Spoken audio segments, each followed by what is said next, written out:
Hello Taurus, Sun, Moon, Rising, and Venus signs, kamusta kayo? Sana po'y nasa mabuti kayong kalagayan. Welcome back po sa Star Tarot. At kung bago kayo rito, welcome din po kayo. Please subscribe, like, share my videos, and leave me a comment kung nakaresonate po kayo. So Taurus, first card is All That Glitters. This could be a reminder para sa inyo, Taurus, na hindi lahat ng kumikinang ay gold, hindi lahat ng makinang ay mahalaga, precious, yung gano'n, genuine, 'di ba?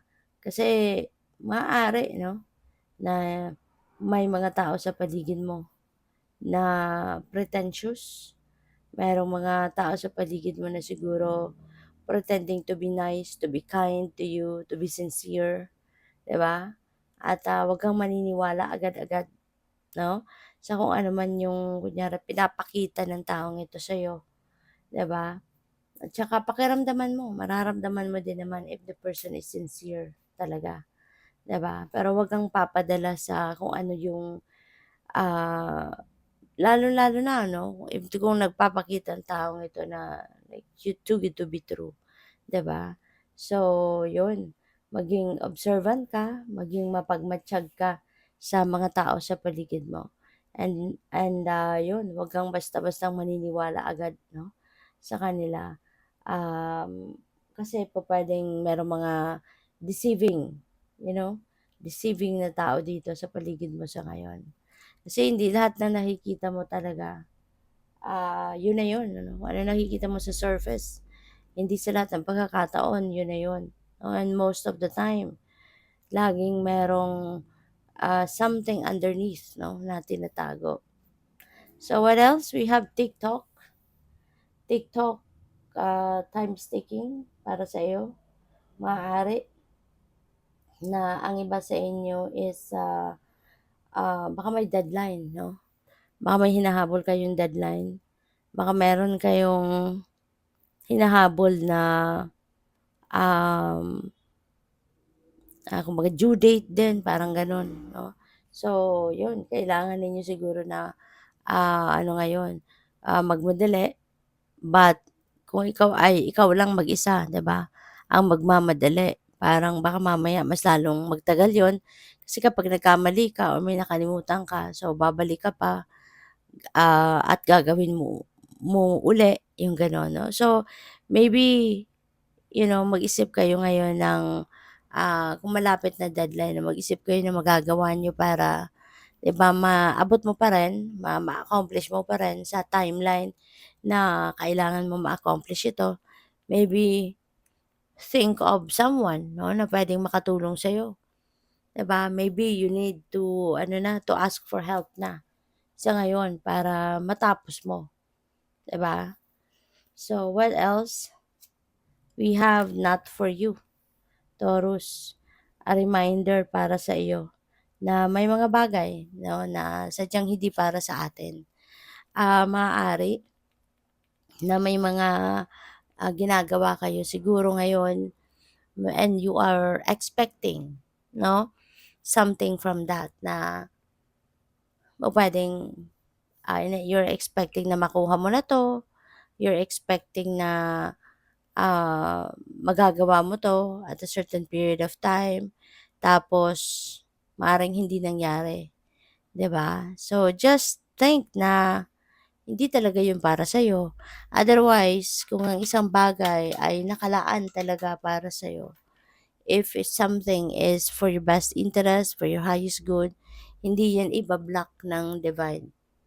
Hindi hahayaan ng divine na hindi yan mapunta sa'yo if that's meant for you.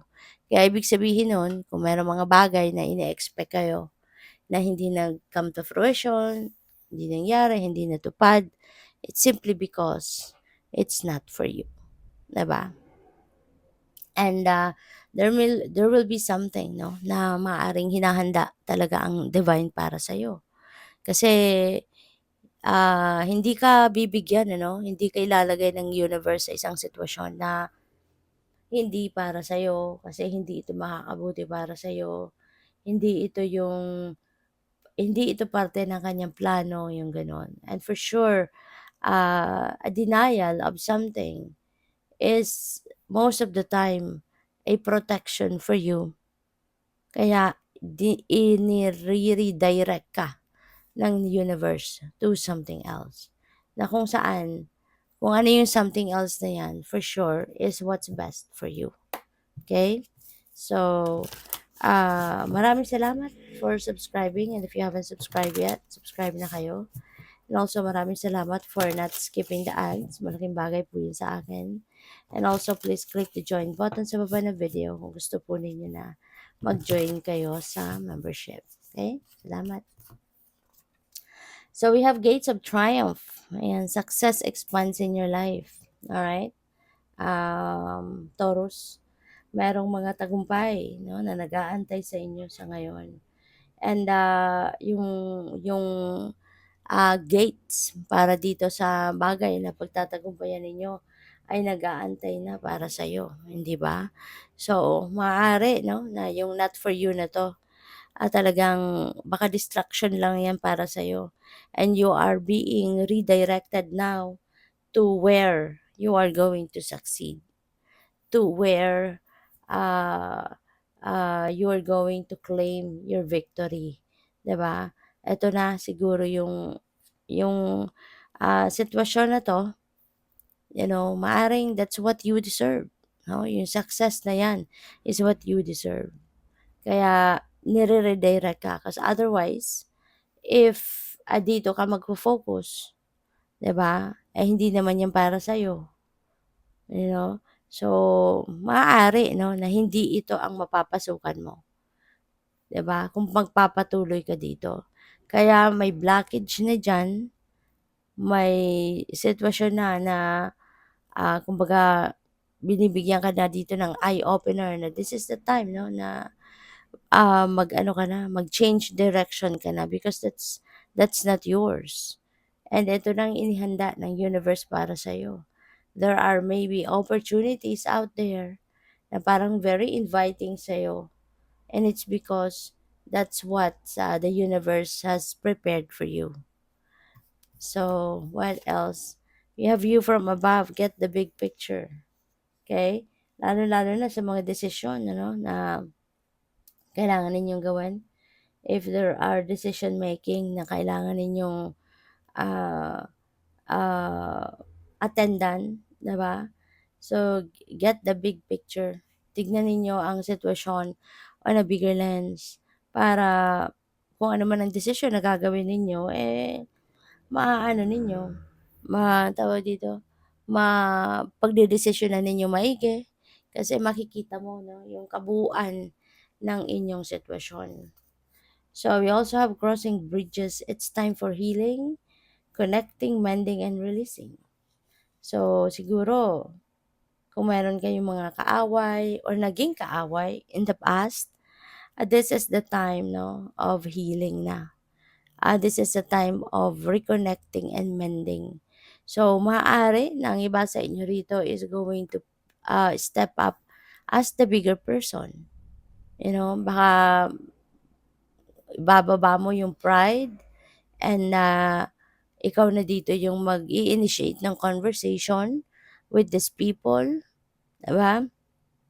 At para na kayo ay makapag-heal, makapag-usap na, makapag-heal na, makapag-connect na with these people para mawala na yung bigat sa dibdib, mawala na yung um, mawala na yung ano ninyo, mga galit, mga emotional baggages, 'di ba? Kasi it will just, kung meron ka mga gano'n, it will just help you na mag-attract ng mas marami pang negativity. Kaya as much as possible, 'di ba, tanggalin na 'yon, mga negativity sa puso mo, mga nararamdaman mo, mga iniisip mo, para and at the same time, 'di ba, aside from you will be surrounding yourself with positivity, 'di ba, mawawala na yung mga bigat sa dibdib, 'no, and you'd be able to move on. So, good luck. Thank you for watching. Love and light. Namaste.